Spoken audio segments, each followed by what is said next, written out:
Okay, well, I didn't film very well last year, so I'm in the car just about to leave for Mini Air Show 5. I thought I'd try and start off on the right foot by filming now. Hopefully this won't be the only filming I do. Join me when we get there.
Yeah, finally, after only one wrong turn. Let's get going. So what I tried to do this year is shoot lots of video, and as such I didn't have my normal external microphone for my camera, so a lot of the footage I've got has lots of wind noise and stuff, and I'm just going to talk over a bunch of it but leave some of the engine noises and things in where they're exciting.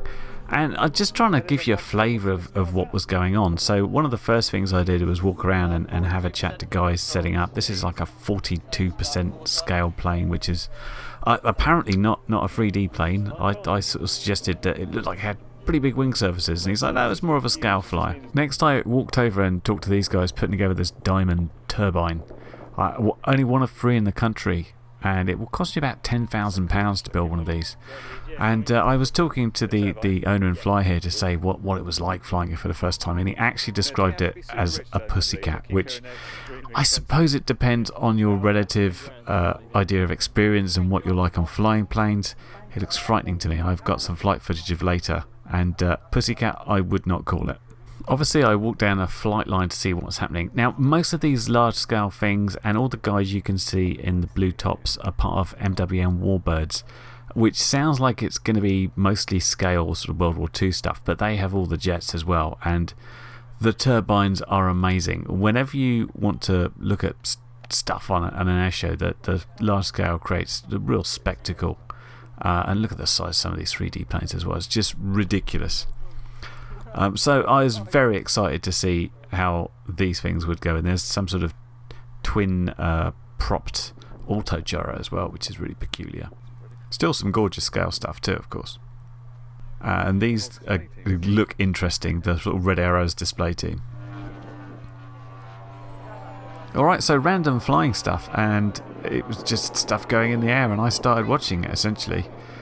We've got just some large scale planes going up, and I don't know the name of any of these things. It's just like, oh look, a big plane. I can sort of say it's a jet, it's a 3D plane, it's a scale plane, something like that. That's about where it ends, unfortunately for me. And here's one of the first turbines going up, and my goodness, they are so exciting to watch. Now this is a small field for a plane like this, so I'm just in awe of what they can do in terms of their flying skills. I talked to the guys a little bit about what this was like to fly, and Andrew /Frank told me they had spotters out at the edge of the fields doing the flights, so they knew they could just fit it in there. But even the scale like this, they said it gets a little bit squirrely as you go around the trees. There's turbulence coming off it as well. But wow, the noise these things make. And they've got all the gizmos and smoke and stuff on them, and they can make these things do anything. That said, it's not actually a 1-to-1 thrust ratio. There's less thrust than the weight of the plane, but it's still so cool. That's the only words I could describe it. Jets are really cool. I'm never going to fly one. I'm never going to own one because I'll never have that much spare cash, and I would be too scared to ever put it in the sky. But wowzers, they're really cool. Of course, the drone racing was going on almost non-stop. I was going to talk more about the drone racing in Sunday's footage, the next stuff. I just thought I'd show some bits and pieces here because the thing I noticed immediately, and when I started watching, it was some of the less experienced teams that were going, and there are quite a lot of crashes. But yeah, one of the things I noticed is that this course is quite technical. Lots of tight turns, lots of going around and under and weaving.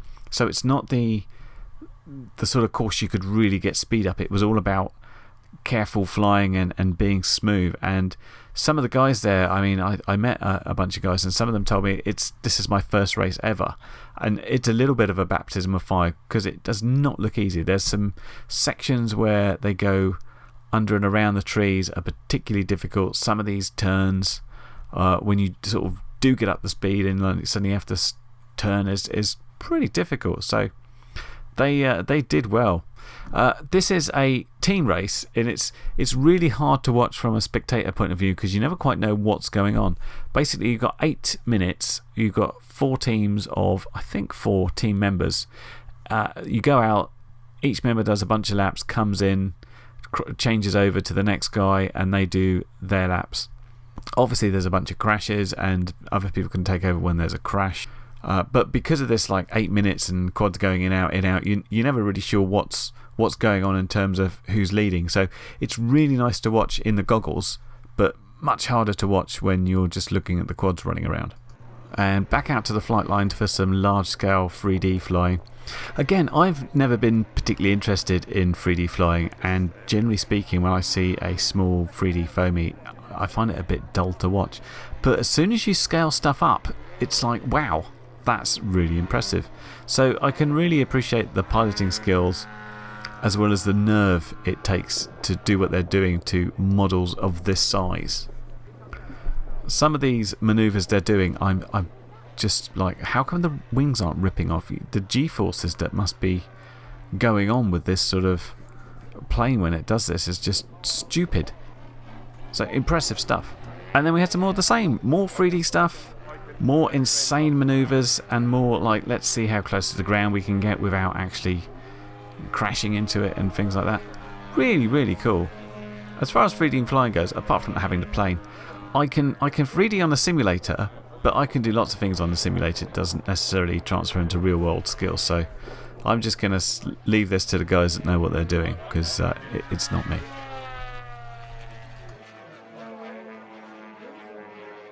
There is a bit of a lull in the proceedings. Sophie, show your t-shirt. Check it out. And my family came over to see me. I'm here with my daughter Sophie, who's got the merch on. Unfortunately, they came just as it was all a bit quiet, and I was desperate for them to see a turbine because of how exciting they were. So I was really happy to see another one go up. Because my wife and daughter, they're not really into planes or watching them. But as soon as one of these went up, they were both like, whoa, this is impressive. My wife, who works in insurance, is mainly like, that's going to kill some people if it crashes, but she can only see disaster in things for her industry. But yeah, these are just great. I just love watching them so much. I have a lot of footage of jets. If somebody wants a video with just jets flying around, let me know, because I can make it a reality. Whether my camera can stay in focus as it goes around all the time is another question, but the main thing is we got them, and I hope it sort of conveys the excitement and how it was to watch these things to you guys watching, because it was really exciting.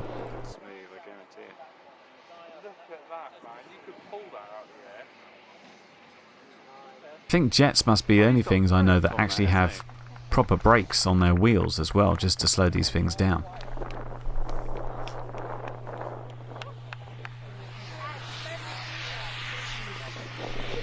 And the smoke's pretty cool too.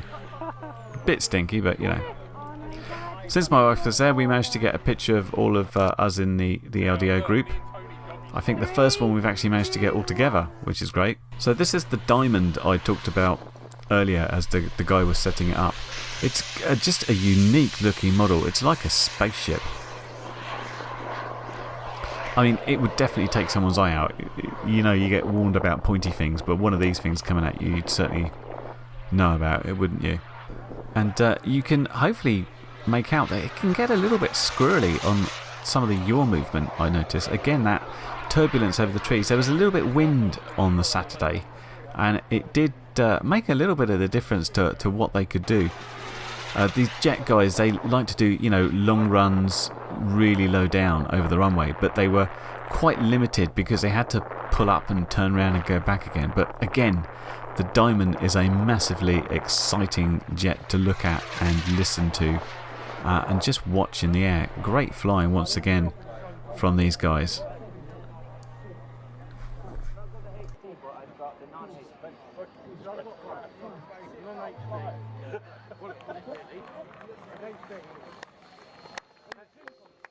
I was making fun of Jack for not being able to fly, but there is such a lag between this control and the laptop, and then extra from the HDMI going to the screen. It's almost impossible to fly. I think we need a better setup for next time. Also in the tents, I've got to point out Lurgy there with the Dreads doing some excellent building with kids. He's doing his own sort of woovers, and he's had this little wing he was building with a quad, which I must have to do one because it's great. In here we have the racer's tent, which has got the usual array of chargers and batteries and spare parts and soldering irons, constantly trying to repair, get stuff back in the air again and keep themselves flying, because there were plenty of crashes. We went to talk to some of these jet guys because we wanted to hand one of them the Concours d'Excellence award. It eventually went to this one here. This is the Havoc Jet, which piloted by Michael, which is incredible, and it's such a tidy build. And here's the Diamond, again, gorgeous to look at. Of course, these aren't their first builds. They're not just thrown together. These guys don't just go out and build a jet. They've gone through a long line of models before they get there. So everything they're doing is absolutely immaculate. And if you wanted to build yourself a Havoc at retail prices, it would cost you about £17,000 for the one he had set up there. There was a surprising lack of helis in this year's show. We had a couple towards the end of the day. Last year there were a load of scale ones as well, but we didn't get many, but some excellent 3D flying manoeuvres. If anything, I think helis are even more dangerous to watch than jets. I can just, you know, a jet's going to hit you and kill you. A helicopter's going to chop you up in the process as well. I don't know what's worse. It's like, would you like to be shot or stabbed? I don't know. So later on in the day we had the Freestyle Qualifiers. Now to do this, everybody had to start FPVing, so the racers stopped so we could do the Freestyle Qualifiers. So a bit of a course was laid out so the pilots could show their sort of skills off in terms of going around things. There was a rule made that if you went down and turned over, you weren't allowed to turtle mode to come out again. You had to either be able to get back up, i.e. be the right side up, or you were disqualified. It was surprising how many people actually ended up upside down, because of course they're all trying to go for it and do the best they can through the hoops and all the bits that were in the way. And in some cases magic smoke was released, and yeah, it was fairly easy to guess where it had come from in this case. Boards burnt out completely. Nothing too bad there, it's just a tiny little touchdown that caused that. Now early in the day, Tony had attempted to show his X-Class off by releasing some green smoke, and he'd used the procedure before with a sort of a servo or RC based release mechanism to let the smoke off.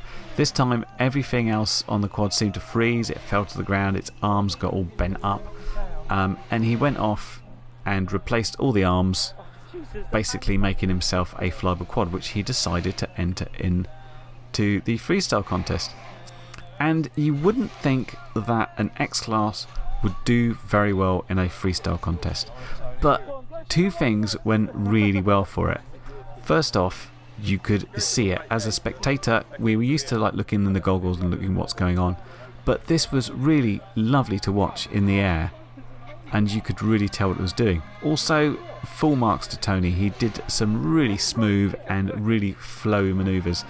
The X-Class has unbelievable acceleration, and thus it could get really floaty. You could throw it up in the air for a real decent amount of float time before I had to come down again.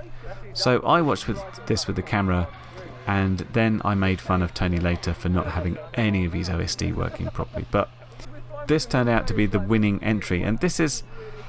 Firstly, Tony had qualified in first place, but shortly after this competition, some of the quad guys were invited to do some chasing on some of the MWM planes, and the other top 2 qualifiers ended up breaking their quads, so they couldn't compete in the actual final on the Sunday. So Tony ended up doing another flight just sort of as a celebratory I won sort of thing. But as much as I dislike giving Tony credit, because mostly I like to make fun of him, he did a really good job. And the X-Class, it's like the way forward for watching drone racing, because you can see them and they look spectacular. As I said, as soon as you get to large scale, the spectacle goes up. I mean, unfortunately, we're in a world where we seem to be reduced to trying to fly micro things, so we're not offending anybody. So it's like, yeah, you want everything big so you can see it and it looks cool, but you don't if there's anybody around. Kind of a tricky one. Live podcast, please.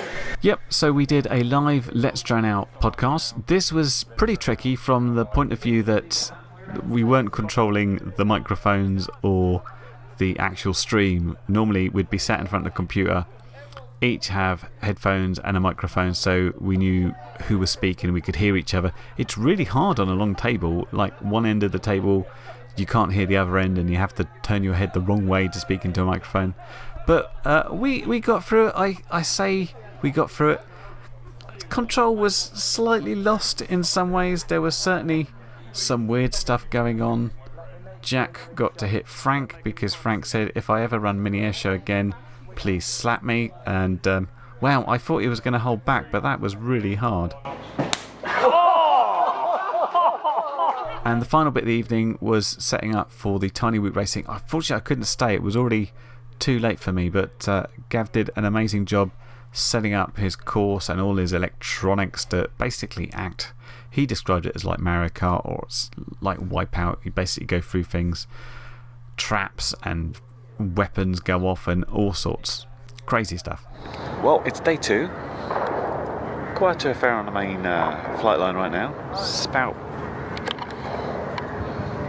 10:30, and I've just been watching the drone racing, which they've had about 3 runs already, so I'm going to watch a bit more of this. So yeah, I said I wanted to come back and explain a little more about how the racing went, and I spent a little bit more time basically sitting there and watching with my Fat Sharks. It was pretty pointless, to be honest, to try and watch it any other way, because they sort of disappeared from view.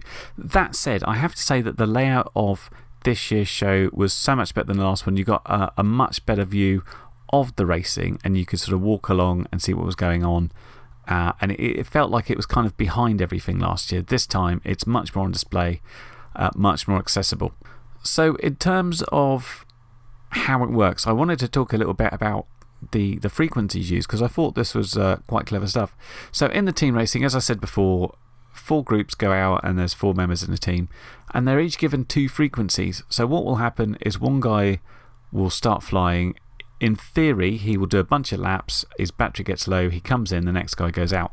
What often happens, as you will see from this, is a guy will go out, maybe make a lap, maybe not. There were plenty of people that were going into the first gate. They will crash, and of course you can't go in and retrieve your quad while this is going on, else you're going to get hit by the quads.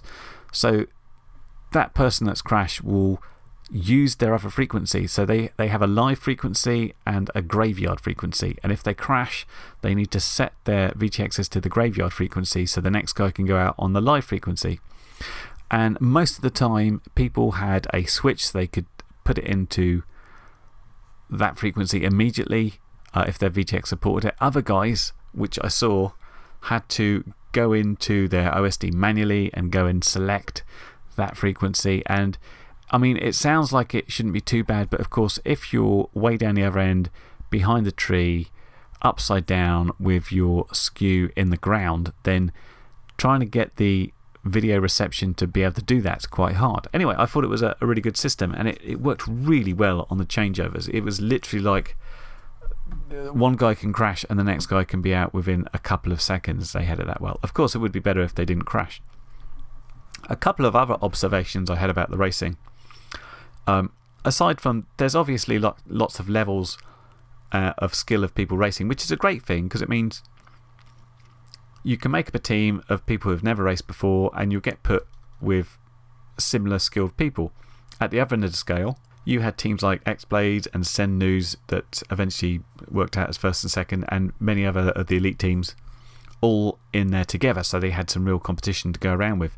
And it was really interesting to see these guys race because they are so smooth. I really did notice it when they were going into the sort of the rapid circles around multiple gates and being able to change direction very quickly, and it's all so smooth, and you can see the throttle, you can hear the throttle just being sort of massaged quite gently there. Nothing is constant, it's all changing all the time. The other thing I noticed, there's a whole bunch of people on 6S power. That seemed quite popular. I mean, obviously nobody is going full throttle on this, and a lot of people had changed their rates so they couldn't even get to that, so they had more of the throttle stick to work with without being able to go that high on the actual throttle. 6S obviously will have less sag and perhaps get a few more laps out there. One thing that really surprised me was the amount of people that didn't sort out their camera OSDs. So everybody was called RunCam and everybody had 5 volts going into their camera. Now, at first I thought, okay, maybe they've had a crash and the camera's broken and they've had to really quickly replace it and they haven't sorted it out. But unless 90% of the people crashed and ruined their cameras, I don't really think this is a thing. I just think these racer guys just want to get out there racing. They can't be bothered to fanny around with sorting out camera OSDs and things. They just want to get out there and do it. So that's what they do. So one of the early highlights of Sunday was seeing these scale biplanes go out and all fly together. Again, scale modelling's never something I've really done or had particular interest in. I've kind of had an interest doing it from the FPV point of view and, having a head tracking camera, pretending you're the pilot and be able to look over the wings and stuff.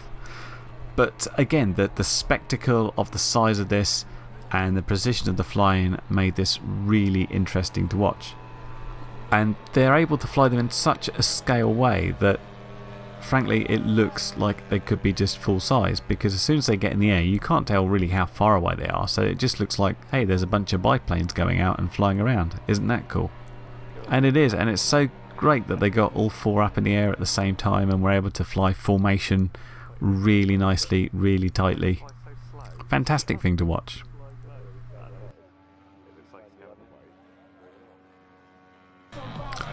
One thing Sunday did bring is much warmer weather and calmer weather. So you saw the 3D pilots getting even closer to the ground with their manoeuvres, getting more riskier with what they were doing. It's hard to fathom how guys can go out there and hover just a few feet in front of them with something of this scale. And it's really interesting to watch the ailerons and all the surfaces, because they're so large and you can see them just how quickly they just flicker around just for split seconds just to put all those minor corrections in. Again, really, really good and an absolute spectacle to watch. Loved it. And most of the jets that flew on Saturday also flew on the Sunday, and again, because the conditions were better, we had lower passes. We had some crazy, really slow sort of, flaps down, coming down really slow in the passes, which is really interesting. I've never seen that done before. I do notice that whenever a jet flies, that sort of a whole team go out there, spotters and the guy flying. There's also a guy that has the fire extinguisher, and we do note that the pin is already pulled out just in case you need to get to your jet quickly to extinguish the flames. I'd like to make a rule that smoke is a mandatory thing for all jets because it just makes them look like the red arrows, doesn't it? I mean, look at that. Just fantastic. I just want to show the scale for a normal person because you're obviously very tiny. I'll let you have that. Pretty heavy. Me! I won! So, as I mentioned, the winner of the freestyle competition surprisingly wasn't me, but was Tony, who's absolutely tiny. So that's why I had to hold up an X class, because it's big, but it's not quite that big, unless you're Tony and you're absolutely tiny. Anyway, he got the trophy, well deserved for that, and he did a little sort of lap of honour, giving the crowd a sort of taste of what an X class looks like, which is always super appreciated. And then things got a bit exciting when the MWM boys said, yeah, you quad guys can fly with us. And it was the one time, because mostly I'm just around here chatting and watching and having a good time. But this is the time it's like, oh man, I should have bought a quad. I was chatting to somebody while Jack was flying around one of the 3D planes. But what we had then is the Red Arrow EDFs go out and fly with some streamers and say, yeah, you can chase us around and catch us as you can. Unfortunately, one of the 4 had gone down on the Saturday, which I didn't capture on camera. It's a foamy EDF model, basically. So it came down a bit heavy, its nose came off, and it was a bit of a foam explosion, but you know, it glued back together. Anyway, these little EDFs are quick. You should see the bricks of batteries that go into it, which I assume is a big 6S. They are quick. Could the quads keep up? No, they couldn't. And I was DVR recording Jack's view of this, and I've already made fun of him because I said, what are you doing to your battery? Look at the torch of this 4S going down to 12 volts and worse.